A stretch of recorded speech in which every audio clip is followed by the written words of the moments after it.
Hi, hello mga ka-farmers, kumusta po sa ating lahat? Sana po ay nandyan po kayo sa mabuting kalagayan. Ayan po. Naway pagpalain po tayo ng buong may kapal sa araw-araw po nating pamumuhay. Basta't lumaban natin ng patas at lagi po siyang nagbabantay po sa atin. Ayan, maraming salamat po sa araw na ito. Ang ating content ngayon guys ay magtatanim po ako ng itong tanglad. Ayan. Sa English ay lemongrass. Audio Jungle.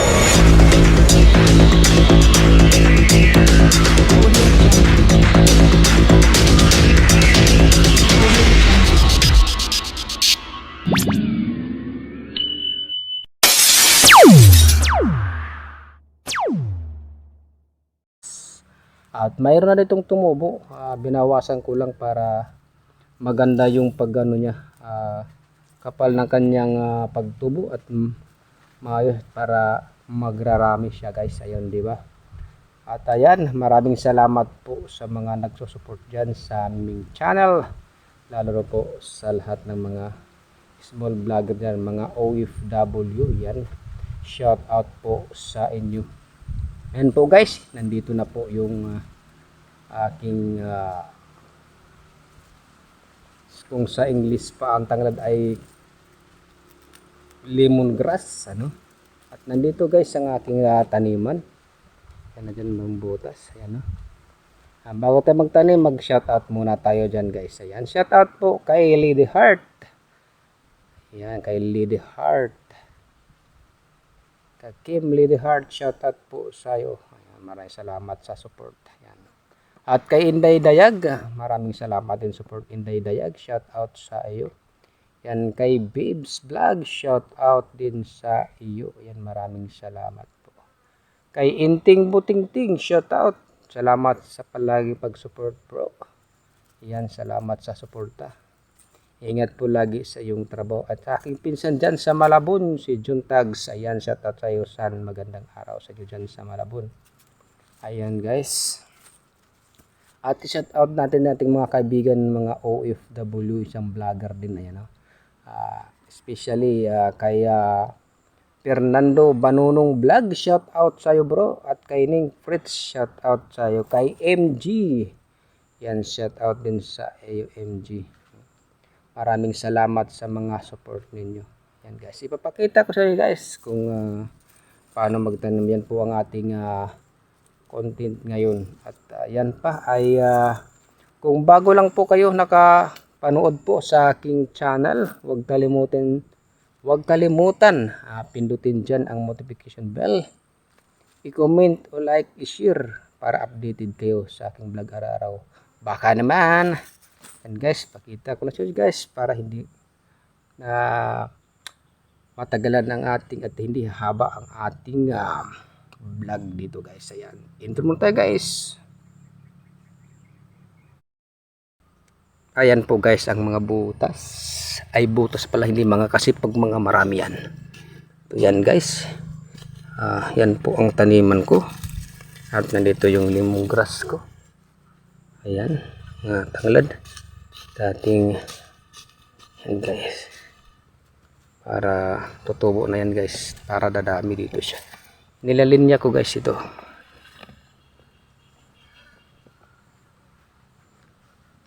Nilalinya ko guys ito, no? Para maganda tingnan guys. Tingnan isa para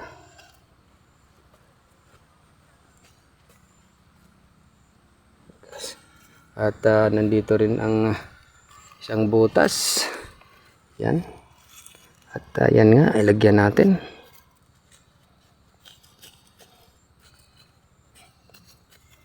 Dadami na yan guys. At yan po guys, nandyan dito na po ang aking mabangong pwede ilagay sa langka. Yan. Sarapan halo sa langka yan guys. Yan tinatawag sa amin na sayboy na grass. Ayan, para siyang sibuyas bombay. Mabango yan guys. At yan guys, yung lemongrass natin o tanglad ay medyo maganda na kanyang panahon. Ay yan pong ating binablog noon, no? Yan po guys. At dito guys, nagtanim din ako ng gabi. Ganito pag pagtanim ng gabi guys. Pakita ko nyo yan. Ito guys ang gabi namin. No? Ganyan pagtanim guys, binubutasan sa gitna. At wag mong tahuban ng maigis sa lupa. At siya para makapaglaman siya. Ganyan yan siya guys. Paglaki niya ay makalaman siya. Nandito ngayon guys, nakuha ko yung laman. Maliit pa.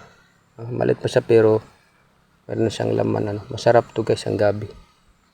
Medyo maliit pa siya. Nandito din. Tanim ko. Guys. Yan po. Munti na aking farm. Dito po ako. No? At yun po ang ating vlog lamang. No? Guys. At panood niyo po. At salamat sa mga suporta niyo. Ayan guys, nakita na nyo yung aking pananim, ano. Mamaya ay ipakita ko din sa inyo.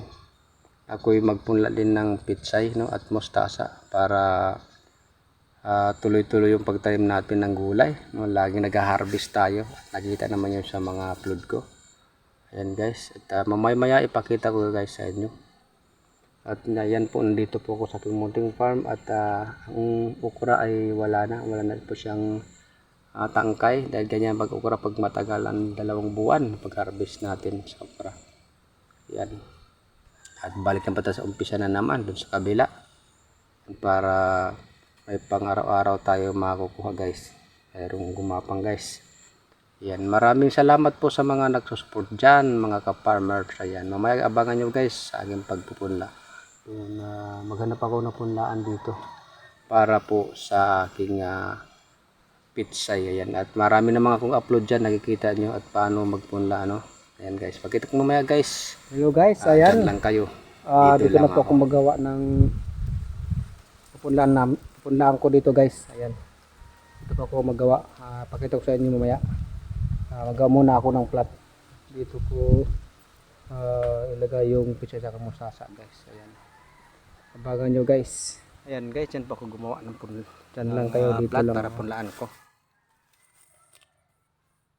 Muna linisan ko.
Guys, nandyan na.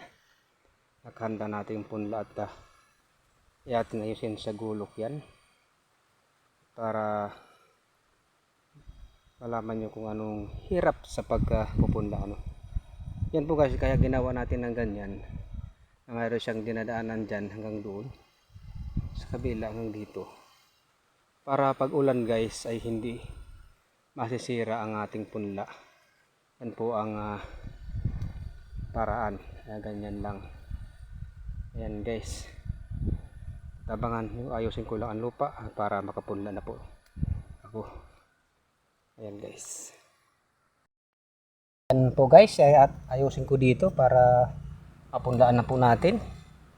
Punlaan ko pala, hindi natin. Ako pala dito nagsusolo. Ayaw, di ma! Pantay lang natin guys dito. Maganda yung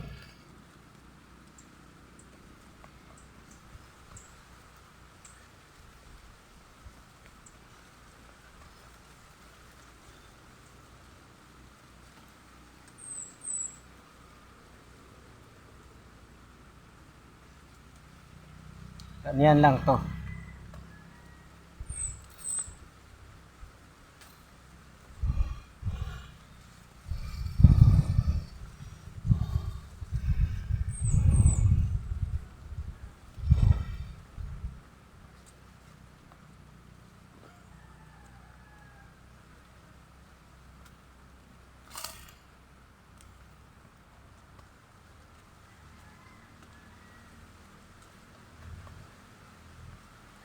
Sana guys, magandang tubo.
Ayan guys, natapos na natin pag-ayos at kukunin ko muna yung buto ng pitsay para ilagay ko na dito.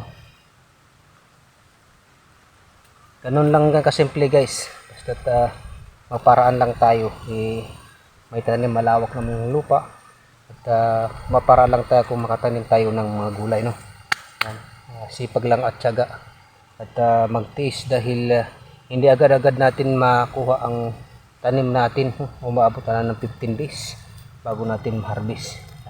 Ganyan ang mga farmers maghihintay. Yan. Kaya sipag lang para mayroon tayong ani. Yan guys, handa na. Nandito 2 piraso lang pala. Binili ni Mrs. itong pitsay. At handa na rin ang fertilizer natin. Yan. Isa na natin guys para matapos na to. Para makauwi na si kare-kare.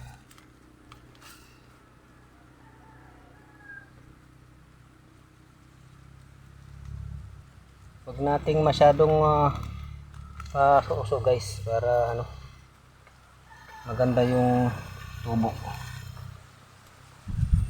Ganyan lang yan guys.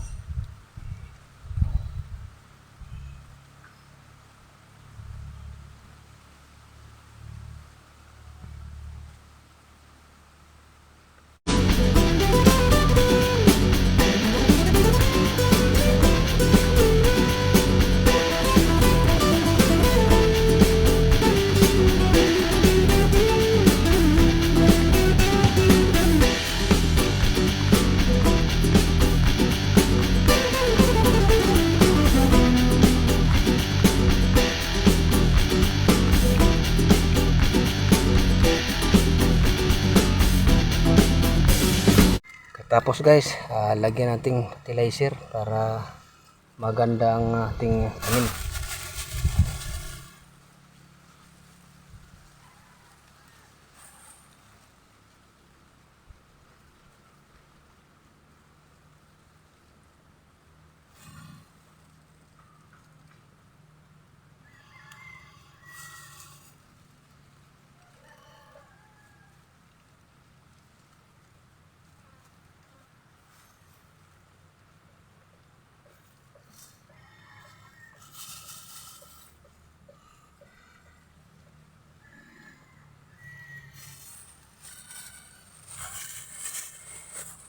Yan, tapos na siya guys. Tapos na siya. At lagyan na natin ng usok dyan, dalawa. Bahayan ko para hindi maulan ng ano. Para hindi masira yung buto at hindi mapunta sa baba. Ayan guys, at diligan muna natin. No? Para mabasa siya, agad siya tutubo. Ano? At para ano yung buto niya mabasa. At nandun na guys yung mga ka-farmers. Nandun na po yung aking dahon ng nyug. Yun ang pinakatip dito at nandiyan na po ang sanga. Nakahanda na po siya. No? Parang medyo yung ano natin, malabo ang video guys. Medyo malabo. Ayan po guys, at diligan ko na.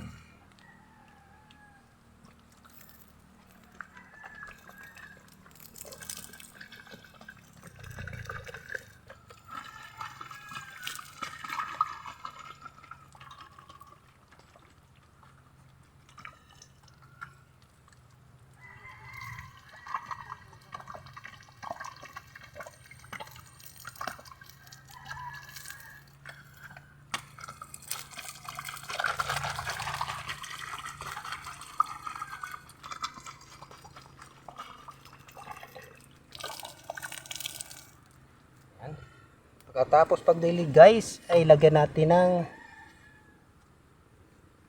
itong mga sanga. Ayan.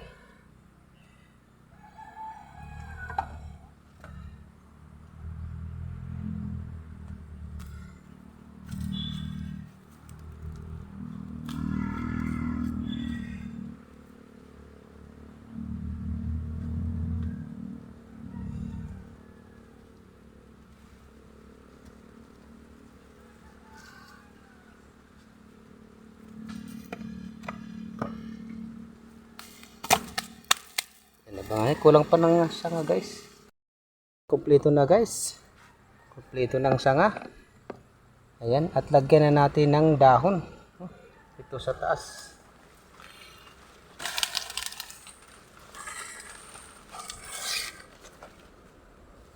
Ganyan lang siya guys. Ayan. May atip na siya guys. Ayan. Kita nyo. Para hindi siya masyado maulanan. At hindi babaon yung mga buto. And guys, maraming salamat guys sa inyong panonood at walang sawang pagsuporta. Yan mga ka-farmers, yan shout out po sa ating lahat, lalo dito sa Borongan, Eastern Samar at mga OFW. Ayan, salamat sa inyong panonood guys. Hanggang dito na lang. Naway pagpalain po ang ating tanim. Nandyan kayo, nandito lang ako. Ayan, bye bye guys. Maraming salamat.